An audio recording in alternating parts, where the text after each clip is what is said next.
o discurso do Bolsonaro, Felipe, o que você achou? Foi um discurso agressivo, ele atacou as pessoas, né? E a mídia toda repercutiu como se ele tivesse assim, feito um absurdo. Então, de um lado, quem gosta do Bolsonaro gostou pra caramba. Quem não gosta do Bolsonaro odiou pra caramba. Os isentões estão dizendo que se bolsonaristas gostaram e se petistas odiaram, então não deve ter sido uma coisa nem outra, deve ter sido um meio termo. Eu acho que eles desconsideram a possibilidade de um dos lados estar certo, né? Enfim, você chegou a listar alguns pontos positivos do discurso? Sim, listei. Foi um discurso altivo, firme, condizente, né? Esperado de uma pessoa que defende as pautas e as propostas, né? Que defende o presidente Jair Bolsonaro.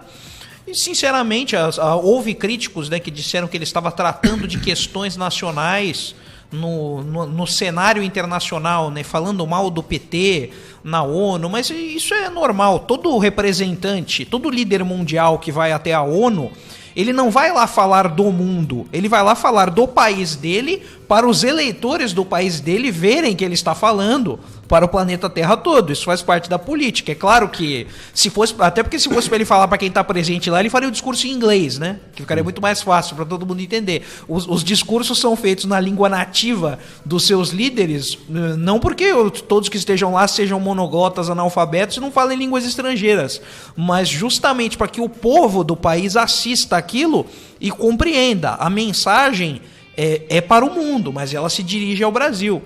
Eu não vejo realmente nenhum ponto negativo que seja digno de destaque.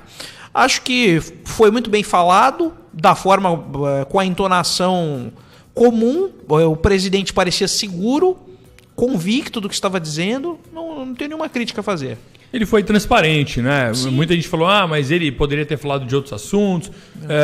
Ele acabou expondo, dando nome aos bois ali, falou de Cuba, Venezuela, do contexto que a gente tem aqui nessa era pós-PT. Eu achei que, sobretudo, ele expôs com sinceridade, porque alguns amigos meus mais liberais colocaram assim, ele poderia ter falado da reforma da Previdência, poderia ter falado de alguns pontos. Eu achei que a reforma da Previdência não era tão relevante para ser falada ali, porque o importante para o investidor, quando a gente pensa em atrair investidor quer o quê? Previsibilidade.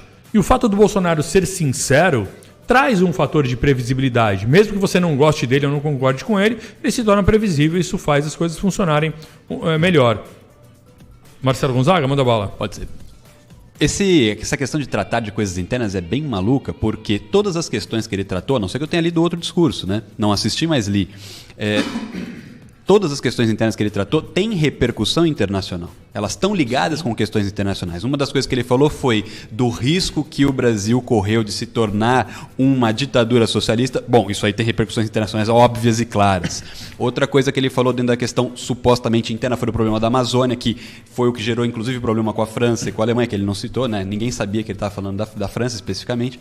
Então, todas as questões supostamente internas que ele falou, todas elas tinham lugar ali na ONU de serem tratadas.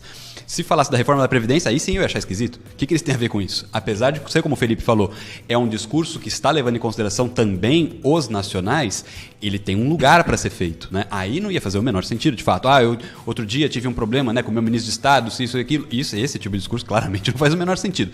Então eu achei um discurso muito bem colocado. As questões que ele tratou foram importantes.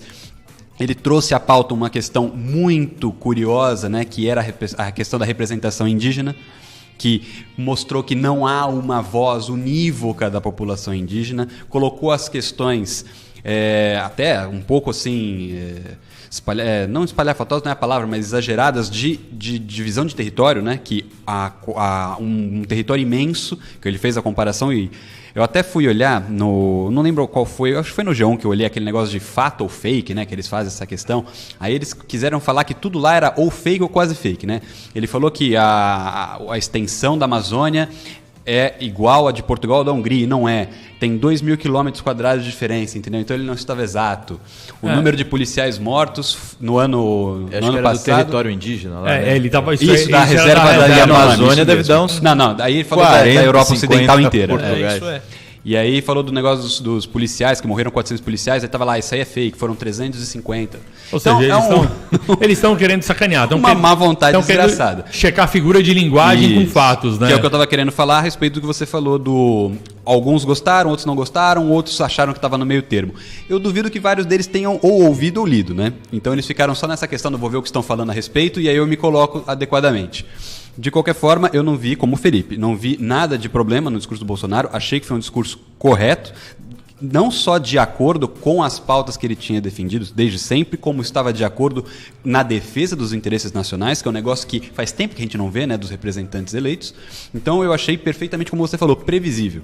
Esse pessoal que falou que estava esperando um discurso conciliatório do Bolsonaro, eu não sei que merda que passa na cabeça deles. Não tinha a menor possibilidade de uma coisa dessa acontecer, a não ser que ele estivesse usando drogas. PT é Foro de São Paulo. Falar do PT, ele falou claramente, ele usou essas 3 palavras, Foro de São Paulo, são 4.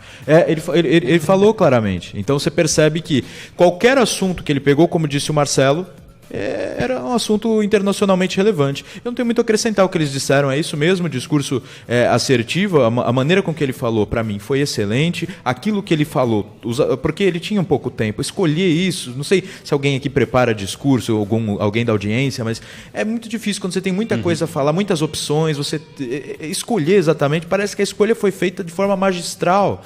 E o recado claro, se ele citou, tinha que citar mesmo, esse é o Bolsonaro e a gente votou nele para isso, para falar contra as pessoas específicas e dizer quais foram os problemas que elas causaram e causam ainda. Não é como se falar o nome, né, ou designar quem quer que seja, torne o negócio pior ou melhor, né? Isso é que é esquisito. Qual que é o problema de falar que foi a Venezuela, que é Cuba, que não sei o que foi a França mesmo?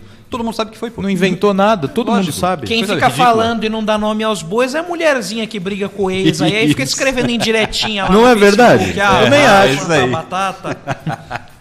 Boa, senhores. Eu também gostei do discurso e quem não conferiu, veja aí, demora meia hora, mas vale a pena. Ele listou todos os temas importantes e me parece que tem ali o dedo importante do Felipe Martins ali na assessoria especial de assuntos internacionais. Não tenho dúvida. Tem o dúvida, Felipe né? Martins ajudou demais aí com essa escolha de temas, com a maneira com que as frases foram construídas, então achei muito, muito importante a tarefa dele.